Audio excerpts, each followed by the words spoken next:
Bibili siya ng hamburger. Yan. Gusto daw niya ng hamburger.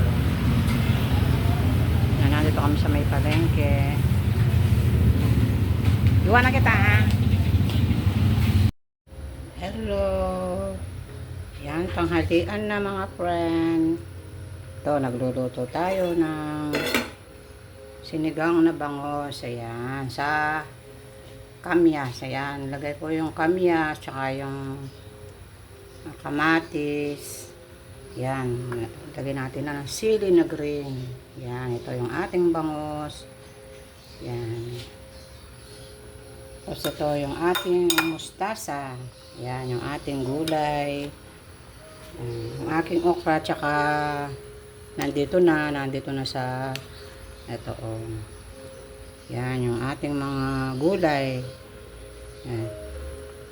Yan, yung ating sinigang na bangos. Yan, ito na yung tanghalian natin. Yan. Today is Sunday. Ayan. Tatatlo lang kaming kakalog-kalog dito.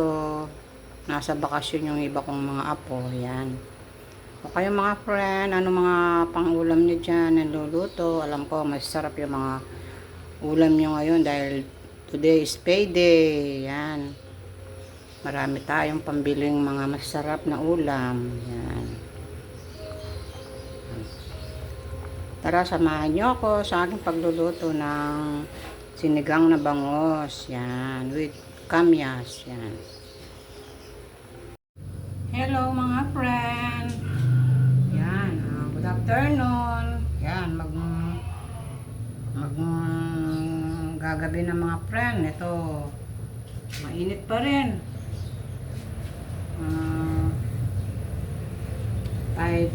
5:30 na yata eh, mainit pa rin. Wala tayong ulan mga friend. Bali sa baka awa ng Diyos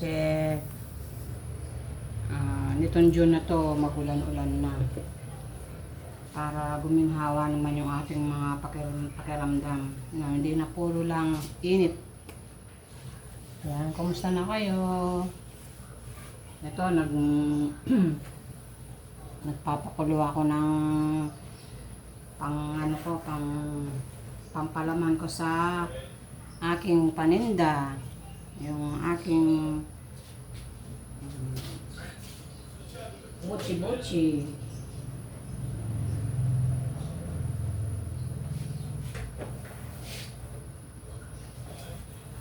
Nagpapakulo ako ng munggo mga friend. Ito kasi ang gusto nilang yung palaman ko sa buchi-buchi ko.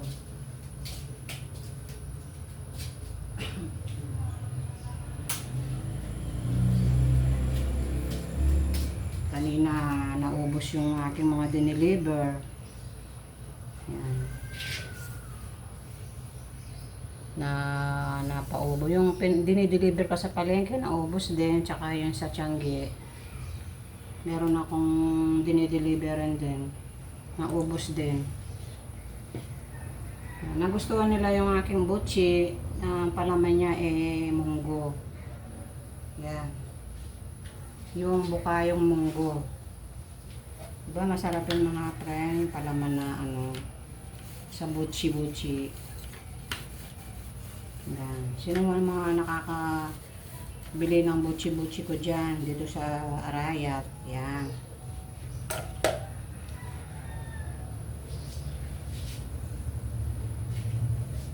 Ito, nagpapakulo na naman ako ng munggo mga friend. Ito,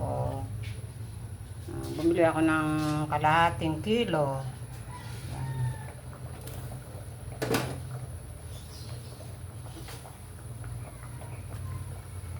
Yan, maya-maya sasangkapan ko na yung aking lotonos at bukas may magdi-deliver na naman tayo doon sa ating pinagbibigyan sa may palengke. Yan.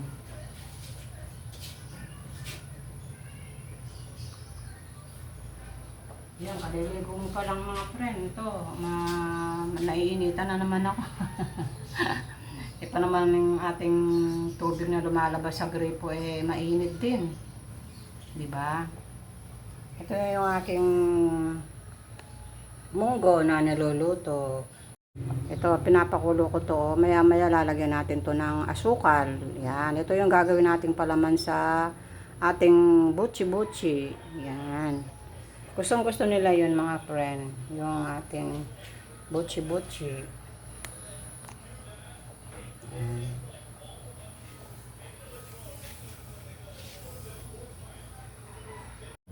Yan mga friend, malapit na ang pasukan ng ating mga estudyante. Yan. Sa si Ron, sa June 6, ano na sila, mag-enroll na sila. Kukunin na nila yung card. Yan. Grade 8 na si Ron nun sa, sa pasukan.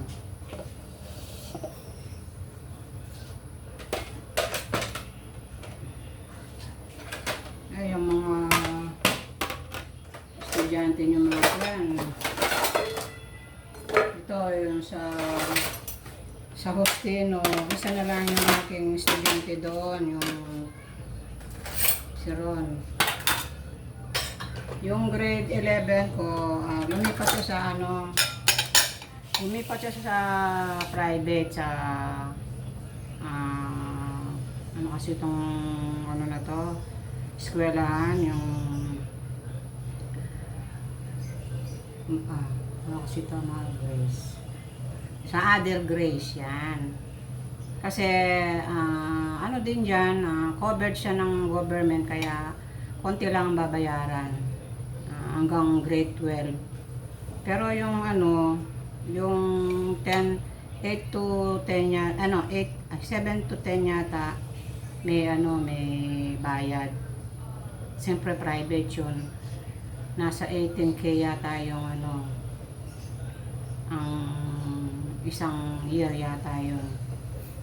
Kaya yun, zero na lang dito sa may Hostino Sevilla. Yan. Siya na lang yung estudyante natin dyan. Yan. Kaya ito, inaayos ko na yung mga uniforme nila. Ano na lang, mga gamit na lang ang wala. Mga notebook, may mga bag na yung binili ng tita niya, at saka yung mga iba pang mga gamit.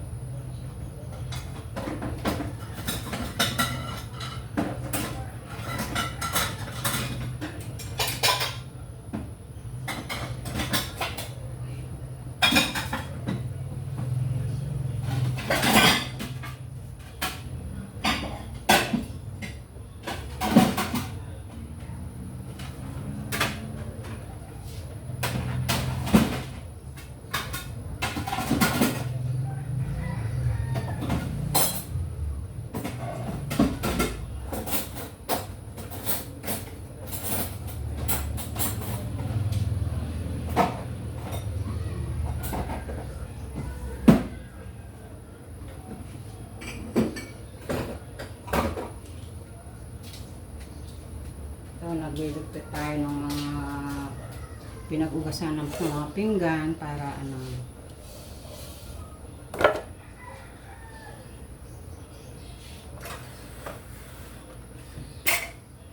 yan yung ating mga baso, pinggan. Ito, inaano ko na. Ay, kukoy. Yan, nahulog yung ating cellphone. Maluwag na kasi yung ng cellphone ko mga friend kaya ayun, buti hindi siya nasira. Yan. Nag-ano ako dito, inaayos ko na yung aking mga baso, mga nahugasan ko na. Lalagay ko dun sa dun sa tauban.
ano ako dito sa banyo. Nagsasabon ako dito sa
yan, magsasangkap na tayo ng ano, yung gagawin natin karyoka para bukas. Nagde-deliver na naman ako para bukas. Yan. Siyempre, everyday, ginagawa natin para hindi tayo mawala ng konting pagkakakitaan kahit pa paano nasa bahay tayo. Nakakaano naman, nakakainip naman kung wala kang ginagawa. Diba? Maganda yung na-exercise yung ating katawan. Hindi lang tayo nakahiga, nakaupo. Kailangan ano, kilos-kilos din tayo, diba? Ito mga preno, gumagawa tayo ng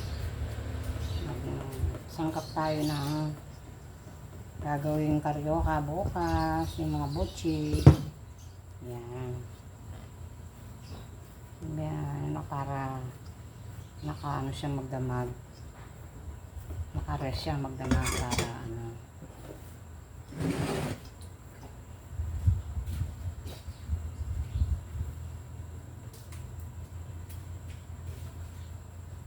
Yan, iano natin to, tatakpan natin ito para hindi siya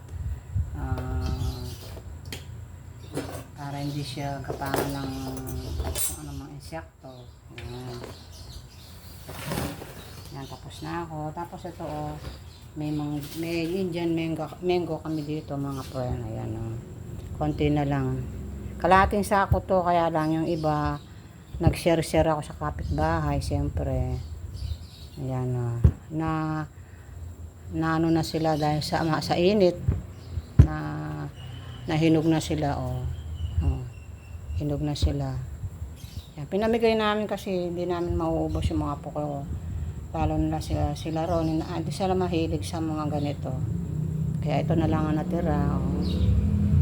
Yung aming binigay lang ng ano, kaibigan ng Daddy Lolo doon sa may bukid. Yung iba binigay niya doon sa kanyang kapatid doon sa may Mesolo. Yan. Para hindi, kasi pag na-stock ito, lalambot, hindi na masarap. Yan, oh. Kaya ito, magtatalip ako mamaya para pag kumain kami malamig na siya. Tignan mo, Mainit-init siya dahil sa init, siyempre.